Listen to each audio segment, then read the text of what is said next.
I am pleased to invite Mr. David Goodman to bring the commencement address this afternoon. Mr. David Goodman.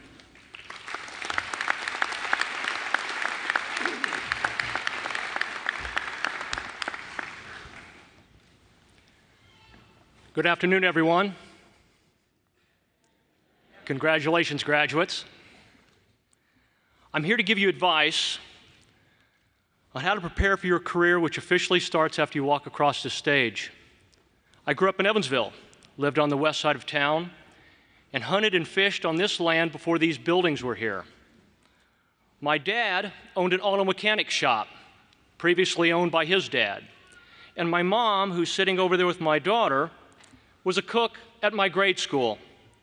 One set of grandparents lived just north of here, and my dad and I farmed their land on the evenings and the weekends. So I grew up as a mechanic apprentice and farmhand. In my world, if you worked longer hours and fixed more broken cars, you made more money. This background gave me some wonderful skills, but when I was sitting where you are right now, I don't know who I was or what I was best suited for. Today, I do corporate enhancement work. I'm the guy they call when a company is failing. Further, I'm asked to fix companies and industries in which I have no prior experience. Put in my wife's words, I know nothing about what I'm doing. So how is this farm boy who grew up thinking all he had to do was outwork the other guy grown into a person who improves companies in which he has no experience, and how does this relate to you?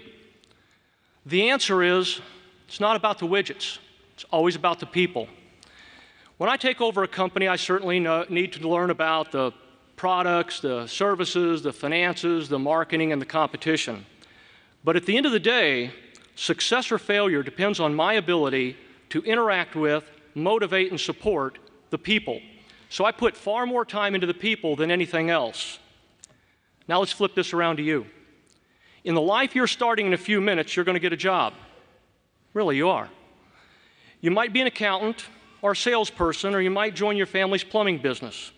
Whatever it is you do, the technical skills you've learned during your time here will only serve you if you can manage yourself while working with other people.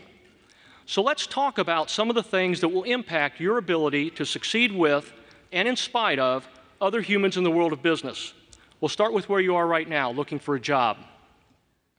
My first suggestion is to write a personal business plan for yourself. You've done business plans as part of your studies here at USI, right? Well, now do one for yourself and update it every 6 months. Why? 22% of new hires, roughly 1/4, will be out of their first job within 45 days.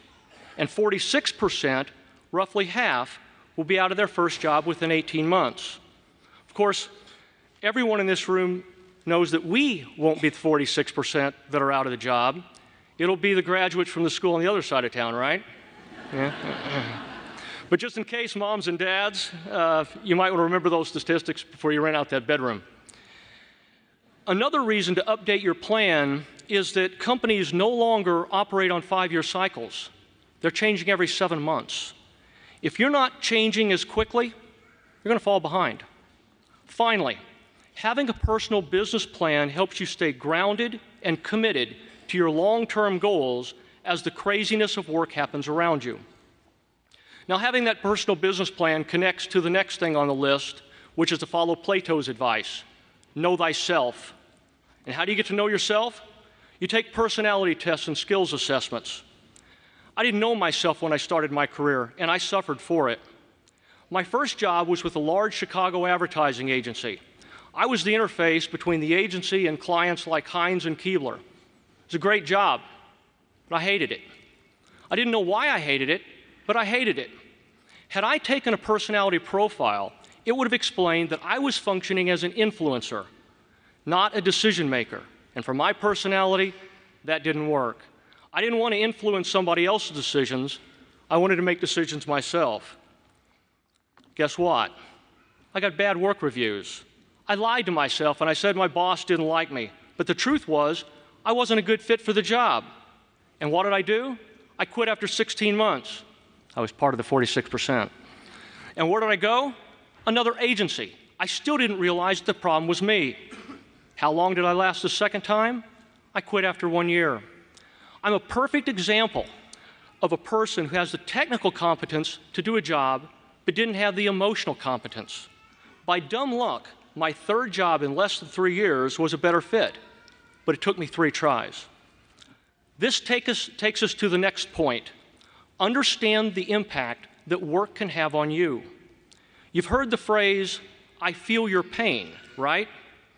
We as humans attach our feelings to other people and things. You're going to get emotionally attached to your company, and it will affect you personally. If your company is doing well, you'll feel good about yourself. But if your company is doing poorly, you'll actually think less of yourself. Remember, I take over failing companies. I've seen the look hundreds of times. Everyone from the most senior to the most junior person in a failing company actually thinks less of themselves. This takes us back to that personal business plan we were talking about. I want you to work hard and care for your company, but I also want you to have a bit of detachment. I want you to always know, good times or bad, that you have a personal plan that extends beyond what is happening at that company at that time. Next, find balance between the day job and non-work activities.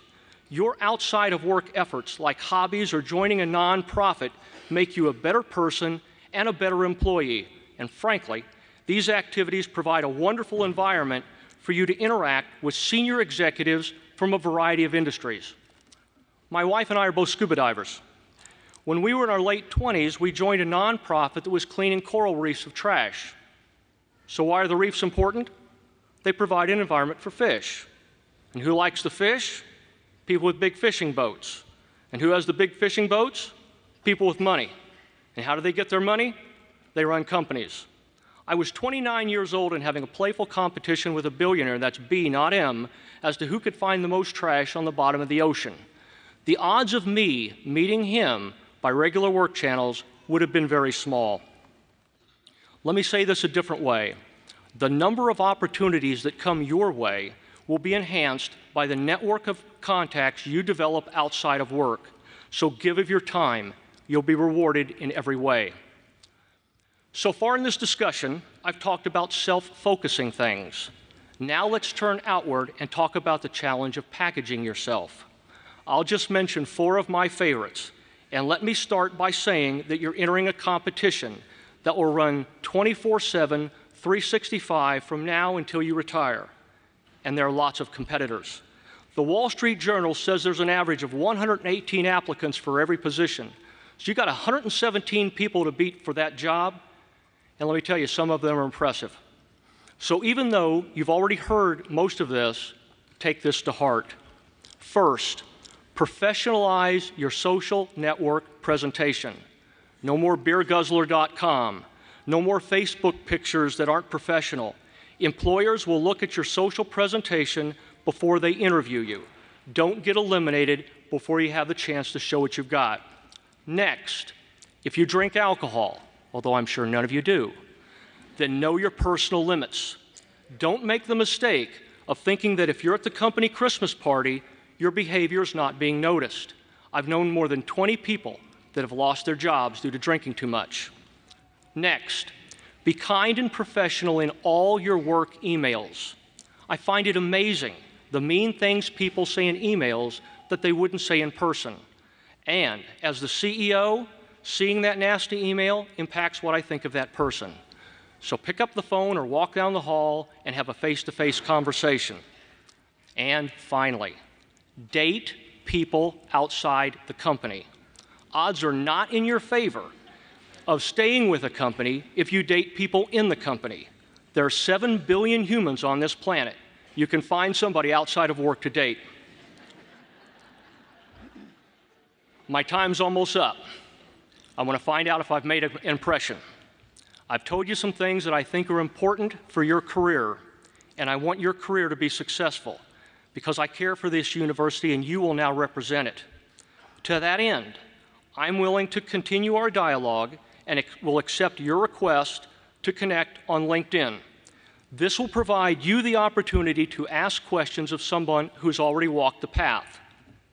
But in exchange, you will write a business plan for your career, take personality tests, recognize how work will impact your self-worth, get involved in non-work activities, professionalize your social network presentation, know when to stop drinking, stay away from email fights, and find someone, anyone, outside of coworkers to date. Agree? Agree? Remember this. Remember, you made me this commitment. One last thing. 33 years ago, as a student here, I attended an executive and residency session given by a local businessman. While sitting there, I said to myself, I want to be that guy. I want to be asked back to USI someday and pass the torch to the next generation. So this is a bucket list item for me, and it's affected how I have governed my career. I hope you decide today that you want to stand here someday. If you do, it will be a wonderful first entry to your personal business plan, and I promise you, it will be a wonderful addition to the events that you do over the next 20 and 30 years. Thank you.